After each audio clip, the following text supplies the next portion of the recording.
the world welcomes 2015 in grand style. The Republican-led U.S. Congress, global hotspots, and America's response. And from apocalyptic to adorable, 2015 is the year of the movie sequel. Africa 54 starts right now. Hello and welcome. I'm Vincent McCorry. This is Africa 54. It's 2015, and people around the world welcome the new year with fireworks, glitter, song, and dance, and well-wishing. It was worldwide unity in celebrations, although it was subdued in Indonesia, where people mourned those who killed in this week's Air Asia plane crash, while leaders took the opportunity to send messages of peace. VOA's Latza Hoke reports.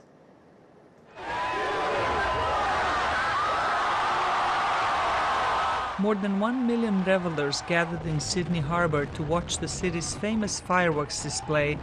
Similar spectacles took place in major cities around the globe. China's capital, Beijing, offered winter sports demonstrations and art performances in its Olympic stadium, known as the Bird's Nest. The 4-hour show was meant to showcase China's bid to host the 2022 Winter Olympics. President Xi Jinping called for world peace in his New Year's message.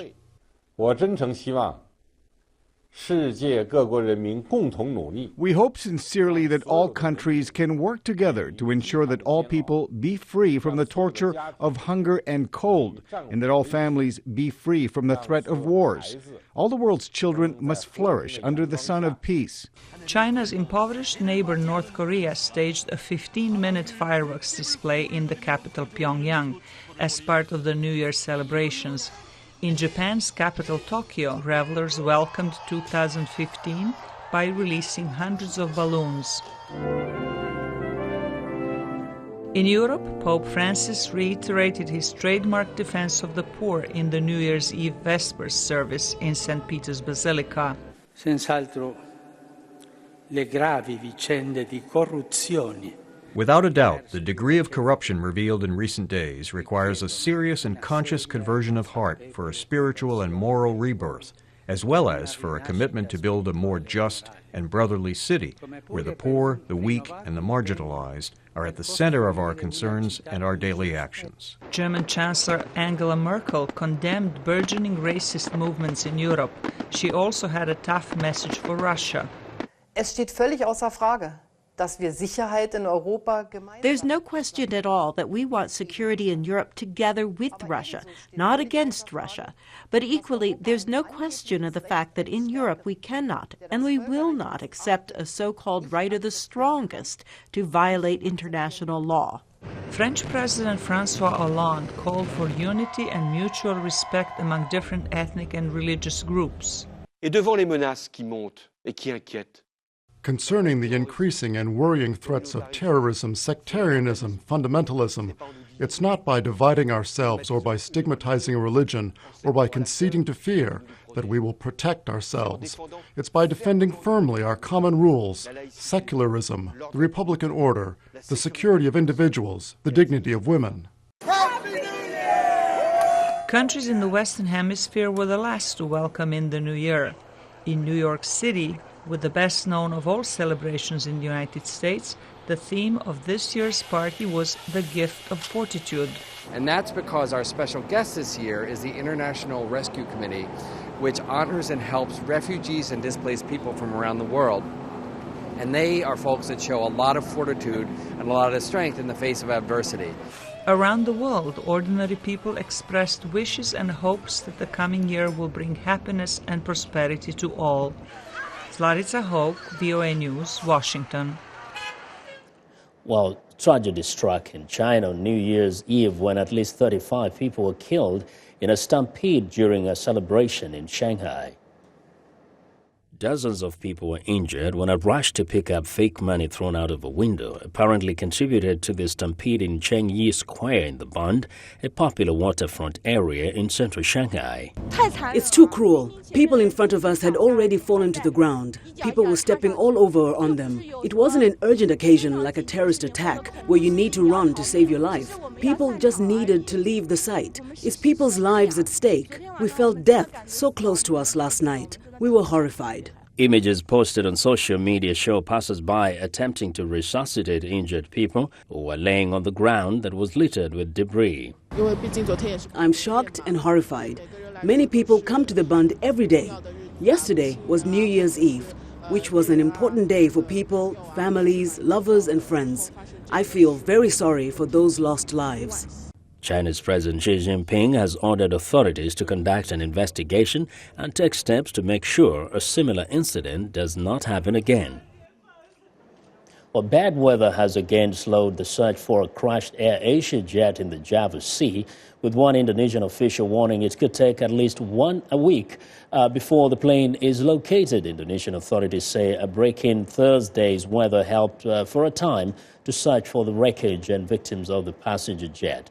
So far, at least 7 bodies of the 162 passengers have been recovered following Sunday's crash. Authorities say air and water searches for the Airbus A320 have resumed and divers are on standby. Baruna Jaya is a ship that's already arrived on site. It's equipped with underwater locator beacons to detect a black box signal and also equipped with a multi-beam sonar to detect metal and give three-dimensional underwater images. Well, authorities say locating the flight data and cockpit voice recorders will help determine the cause of the crash. The twin-engine jet disappeared from radar without a distress call about an hour into what was supposed to be a 2-hour flight from Surabaya to Singapore. In the United States, lawmakers return to Washington next week to an entirely Republican-led Congress. Legislators are expected to weigh in on global hotspots and America's response to them. Also on their minds, the high-profile international initiatives undertaken by President Barack Obama. VOA's Michael Bowman reports. International negotiations on Iran's nuclear program resume 1 week after Congress gavels in. Skeptics like Republican Senator Bob Corker say lawmakers will consider tougher sanctions on Tehran in case negotiations fail. There will be a desire very quickly after the first of the year for Congress to weigh in on the topic in some form or fashion. Congress will want to weigh in quickly on the Iran deal. Congressional wariness over Iran's nuclear ambitions is not new. What no one anticipated just weeks ago is that Congress would wrestle with President Obama's surprise diplomatic opening with Cuba. Today, the United States of America is changing its relationship with the people of Cuba. Ending the U.S. embargo of Cuba would require an act of Congress, something Democratic Senator Ben Cardin supports. There will be a need for Congress to take action, hopefully as we move to a new chapter in our Cuban relations. And it's going to be an interesting debate in Congress. This Congress is not going to lift the embargo. Republican Senator Marco Rubio is ready for that debate. The White House has conceded everything and gained little. They gained no commitment on the part of the Cuban regime to freedom of press or freedom of speech or elections. Republicans want to be seen as offering constructive criticism, according to political scientist William Howell.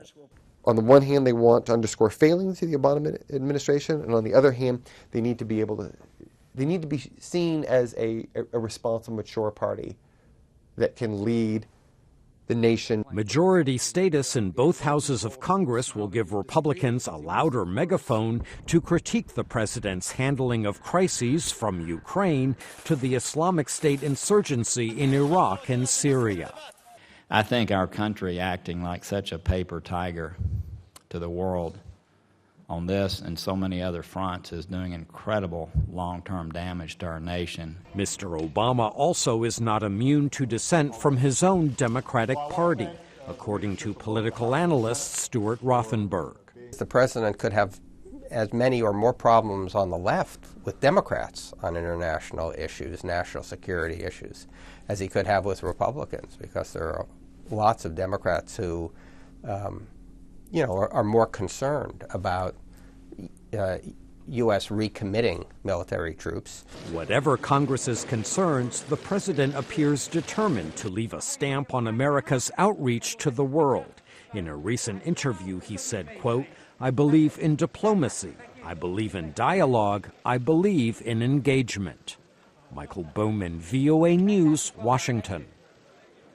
An Egyptian court has ruled that three jailed Al Jazeera journalists will get a new trial. The Court of Cassation in Cairo announced the decision after a brief hearing Thursday, but did not set a date for the retrial. Australian Peter Greste, Canadian-Egyptian Mohamed Fahmy, and Egyptian Baher Mohammed were not in court and will remain in jail. A defense lawyer for one of the jailed journalists said there was a major problem with the initial verdict. Court of Cassation prosecutor asking for retrial because they said that's major problem inside the verdict, and we command delivered some important notes. And most important thing that the verdict ignores the main defense for the defendant, and command they assume that if you work for Al Jazeera, automatically you are a member in the Muslim Brotherhood, which is not true and is illegal. And because of that, I think the Court of Cassation will retrial, because it's against the logic that if you're working to a media, in any media, you are a member in any community. Well, in July, a court convicted the trio of supporting the banned Muslim Brotherhood and gave Greste and Fahmy 7-year sentences and 10 years to Mohammed. Egypt has accused Qatar-based Al Jazeera of being a mouthpiece for the Brotherhood. Al Jazeera has denied the charges, insisting the three were simply doing their jobs. Well, a suicide bombing at a gathering of Shia Houthis in Yemen has killed more than 24 people and wounded dozens more. Wednesday's blast occurred during a birthday celebration of the Prophet Muhammad at a cultural center in the central city of Ib. Many of the victims were women and children. There was no immediate claim of responsibility, but similar bombings have been carried out by Al-Qaeda in the Arabian Peninsula, which operates in Yemen and regards Shias as heretics. Well, Afghanistan is beginning the new year with a full responsibility for its own security, with Thursday marking the official end of the 13-year United States and NATO combat mission.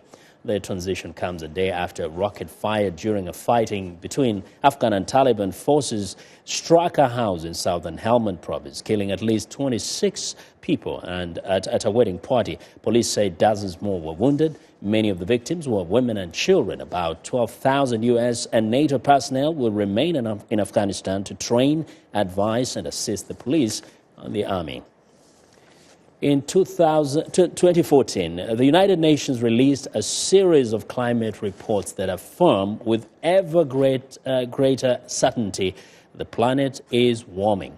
As VOA's Roseanne Scabble reports, while the predictions are grim, 2014 also brought some hopeful signs that the global community is beginning to take action on climate change. In 2014, people took to the streets to protest climate change. Labor leader George Gresham joined 400,000 others in New York City for the People's Climate March in September. We love this planet. We love the ability to have a future, and we want to stand up and raise our voices that those who are elected to represent us, this must be on their agenda, or we're not interested in them as well. Speaking at the United Nations Climate Summit a few days later, U.S. President Barack Obama made a plea for action. The climate is changing faster than our efforts to address it. The alarm bells keep ringing. Experts say a 2-degree rise in temperature above pre-industrial times will trigger irreversible damage to the planet. We're not on course to do that unless emissions are reduced, warns Michael Oppenheimer, a professor of geosciences and international affairs at Princeton University. that makes it incumbent upon governments to get moving quickly, which is why there's so much focus on the meeting in Lima and the meeting a year from now that's planned for Paris. The recent United Nations talks in Lima set the stage for Paris in 2015, when nations will come together to sign a global climate treaty. The preliminary deal, brokered in Peru, broke with the past, committing developing countries like China and India to join the richer ones in cutting emissions. U.S. Secretary of State John Kerry acknowledged their responsibility. More than half of global emissions, more than half, are coming from developing nations. So it is imperative that they act too. China and the United States did act. They signed an historic agreement which committed Washington to reducing emissions between 26 and 28% by 2025. And China declared its emissions would peak by 2030. Oppenheimer says environmental plans are expected from other countries early next year as negotiators continue to iron out details for the Paris Treaty. No matter what comes out of Paris, it's important that this problem be revisited continually to make sure that countries are living up to their commitments. And that means active and engaged citizenries in all these countries have to push on their governments. Oppenheimer says delay is not an option. He says the planet will become warmer and warmer faster than any time in the history of civilization, unless steps are taken to reverse the trend. Roseanne Skirble, VOA News, Washington. We want to know what you think about Africa 54 and the stories we cover. Join the conversation on Facebook. The address is Africa 54. And check out our headlines 24/7 on voaafrica.com. Coming up, this robot cheetah is ready for action and could even save lives. Stay with us.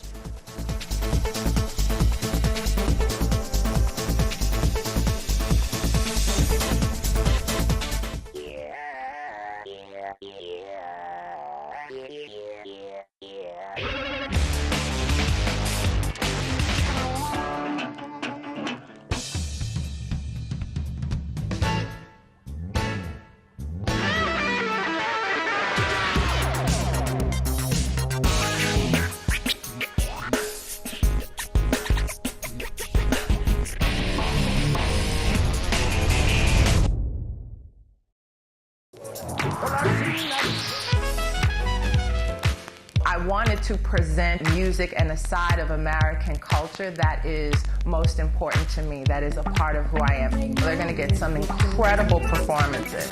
That's one of the things I love, bringing these artists in so you can get to see them do what they do. It's soul music, and that's what music is. It's that which comes from the soul.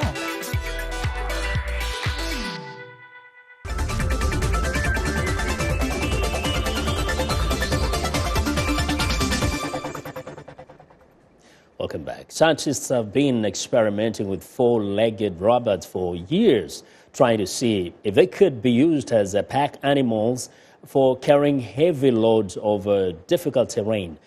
But the machine's power requirements limited their potential. That is changed now with a running robot designed by a group of engineers at Massachusetts Institute of Technology that operates on batteries rather than heavy gasoline-powered engines. VOA's George Putich reports. Scientists say their robots will soon be able to run like cheetahs. But for now, the different technologies that will bring them closer to everyday life are still being tested. One of the obstacles continues to be power consumption. These complicated machines are still relatively heavy, and their numerous motors require a lot of energy to run. The most powerful among them are either tethered to a power source or have a gasoline-powered generator on board. But engineers at the Massachusetts Institute of Technology have designed a 30-kilogram cheetah-like robot that is light enough to run on batteries. This robot can actually jump about 40 centimeter high, and it can land very safely, and it can run a sprint because of the special motor technology we developed. Sang-Bae Kim, director of MIT Biomimetics Robotic Lab, says the robot needs only about 700 watts of power. Its limbs and other parts were made in a 3D printer and reinforced with a strong, lightweight plastic called Kevlar, used for modern military helmets and body suits. The frame has to be very light and then very stiff. So we designed this frame to handle these high forces and then high shock. But the development of MIT's robot is not without setbacks. Its limbs must sustain tremendous force, and sometimes they break. Kim says another special feature is the custom-made motor controller. It's also designed by us because none of the commercially available product can handle this kind of power. Researchers say the new technologies used on this robot may find their way to artificial limbs, as well as other high-tech machines being developed to replace humans at back-breaking jobs. George Putic, VOA News, Washington.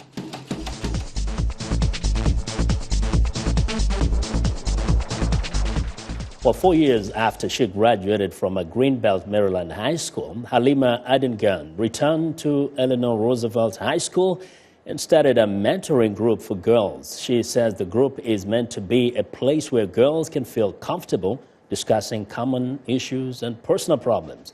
As Faith Lapidus tells us, the mentors are female college students or volunteer as big sisters and role models. I've been able to manage school and work. Each week, the girls in Imara Rose discuss a variety of topics, from physical fitness and healthy lifestyle to social media and self-image. The activity is called I Was Wondering. It's just a way for y'all to get advice on whatever questions that you have that you want your mentors to answer. In today's session, the last one of the semester, just know that everybody's feeling that way. The girls break into small discussion groups. The mentor in each group answers their questions. It's a lot easier for them to actually ask the questions that they need answered and get the information that they really need that they might be more shy to say in the larger group setting. Halima Adengan founded Imara Rose in 2012 to help high school girls deal with typical teenage challenges. I think they just need someone to say, I've been here, I've done that, like just follow what I'm doing because I don't want you to make the same mistakes that I did. One of the things I really learned was self-confidence. Justice Davis was a member of the group before she graduated in May. I've learned what I like and what I want to do, so that's really helped me a lot. The group's discussion about peer pressure was especially helpful for Avery Millette, a current mentee. I heard a lot of different comments on how you can positively peer pressure someone and negatively peer pressure someone, and I thought it was amazing. It helped me actually get through a lot of situations after that. My doubt held me back from an opportunity to do better in life. The mentors hold special sessions for seniors. It's to provide one-on-one guidance and advice on the college application process. What to do to prepare your resume and what to do in college and through college. I want you to write it again and then send it to me. University of Maryland junior Tensei Gabriel volunteered this year as a mentor because she wants to give back and help other girls. If you show interest, like sooner or later the girls will start to open up to you. When girls trust their mentors, they're comfortable talking about difficult issues. Like relationships and also like sex education. Principal Reginald McNeil says Imara Rose has a positive impact on the girls who take part. I think it just broadens their horizon, and being in this program gives them that opportunity to hear from role models. Imara Rose founder Halima Adengan will graduate soon from Washington and Lee University's School of Law in Virginia. She says she'd like to see more college students start similar groups to help younger girls follow in their footsteps. For writer Faiza El-Masri, I'm Faith Lapidus, VOA News.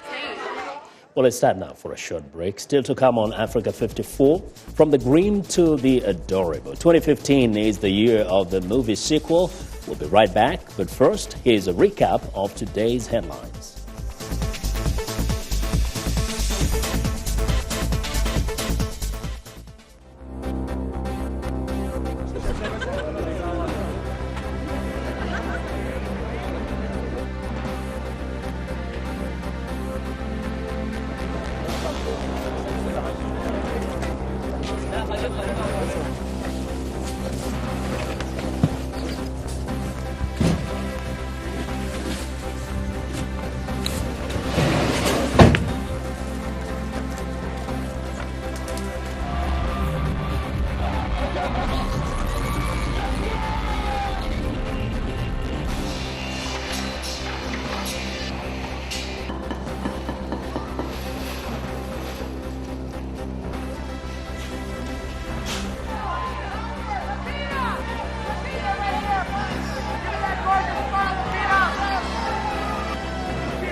Hamilton Live is a live audience performance. With live music, you have that interaction. There's nothing like getting that immediate feedback from the folks that you're performing to. They feel it and they respond back to you. You see it in their eyes. You know that you're connecting with them. Like if any form of communication, it's that response that you get back.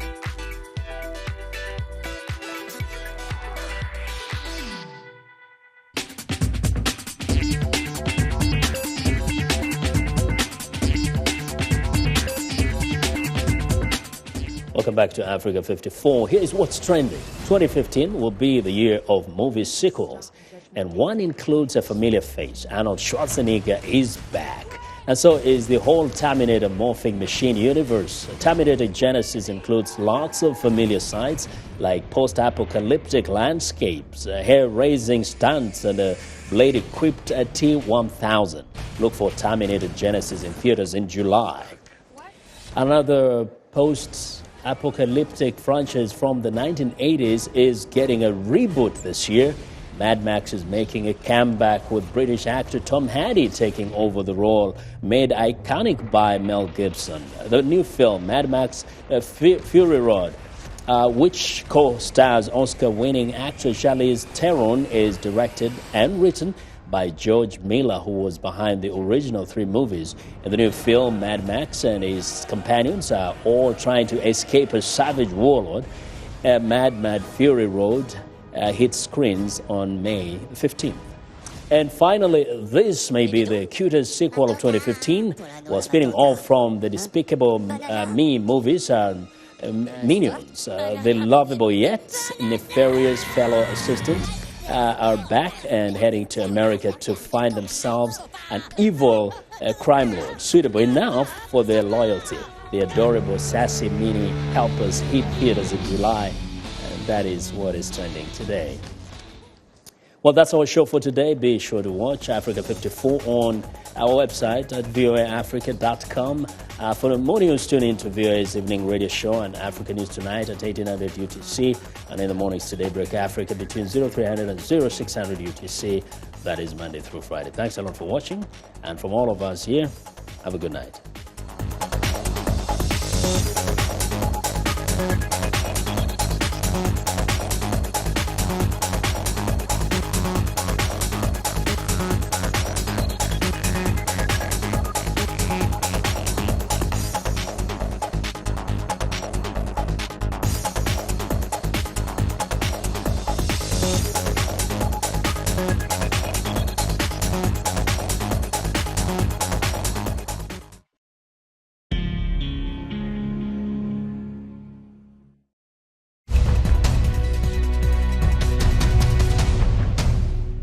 Welcome to the Voice of America's News Words.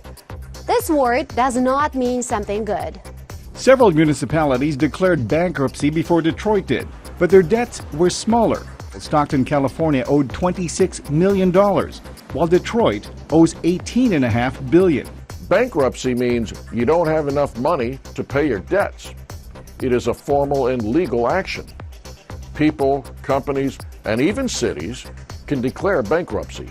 It often means that their property will be sold to pay their debts, and they will have a bad credit rating for years. Now, when you hear the word bankruptcy, your English will be good enough to know what this news word means. For more news words, visit our website at learningenglish.voanews.com.